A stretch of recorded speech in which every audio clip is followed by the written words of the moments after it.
یہ کفن، یہ قبر، یہ جنازے رسم، شریعت ہے اقبال۔ یہ کفن، یہ قبر، یہ جنازے رسم، شریعت ہے اقبال۔ مر تو انسان تب ہی جاتا ہے جب یاد کرنے والا کوئی نہ ہو۔ نہ دنیا سے، نہ دولت سے، نہ گھر آباد کرنے سے، نہ دنیا سے، نہ دولت سے، نہ گھر آباد کرنے سے، تسلی دل کو ہوتی ہے خدا کو یاد کرنے سے۔ میری غفلتوں کی بھی حد نہیں، تیری رحمتوں کی بھی حد نہیں، نہ میری خطا کا شمار ہے، نہ تیری عطا کا شمار ہے۔ کون کہتا ہے کہ خدا نظر نہیں آتا؟ کون کہتا ہے کہ خدا نظر نہیں آتا؟ وہی تو نظر آتا ہے جب کوئی نظر نہیں آتا۔ وہ پتھروں سے مانگتے ہیں اپنی مرادیں اقبال، ہم ان کے امتی ہیں جن کو دیکھ کر پتھر بھی کلمہ پڑھتے ہیں۔ گرتے ہیں سجدوں میں ہم اپنی حسرتوں کی خاطر اقبال، اگر گرتے صرف عشق خدا میں تو کوئی حسرت ادھوری نہ رہتی۔ حسن یوسف سا ہو یا صورت بلال جیسی، دوستی روح سے ہو تو ہر روپ کمال لگتا ہے۔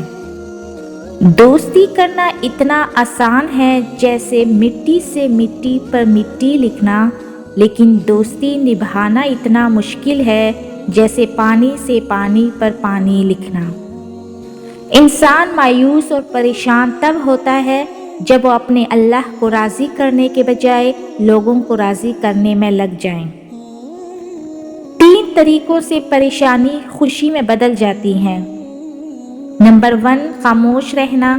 خاموش رہنے سے پریشانی کم ہو جاتی ہے۔ نمبر 2، صبر کرنا۔ صبر کرنے سے ختم ہو جاتی ہے۔ نمبر 3، شکر کرنا۔ شکر کرنے سے خوشی میں بدل جاتی ہے۔ شیخ سعدی فرماتے ہیں، میں نے ایک نیک شخص کو دریا کے کنارے دیکھا جس کو ایک چیتے نے زخمی کر دیا تھا اور اس کا زخم کسی دوا سے اچھا نہ ہوتا تھا اور وہ عرصہ دراز اس تکلیف میں مبتلا تھا، مگر ہر وقت اللہ کا شکر ادا کرتا تھا۔ لوگوں نے اس سے پوچھا کہ شکر کس بات کا ادا کرتے ہو؟ اس نے جواب دیا، اس لیے کہ مصیبت میں مبتلا ہوں، نہ کہ گناہ میں۔ زندگی بہت عجیب ہے، ہم کسی بھی چیز کے بغیر آتے ہیں، پھر ہم ہر چیز کے لیے لڑتے ہیں، پھر ہم ہر چیز چھوڑ کر بغیر کسی چیز کے رخصت ہو جاتے ہیں۔ شیخ سعدی فرماتے ہیں، اللہ سے کبھی مانگنے لگو تو اوقات دیکھ کر نہیں بلکہ اس کی شان دیکھ کر مانگنا۔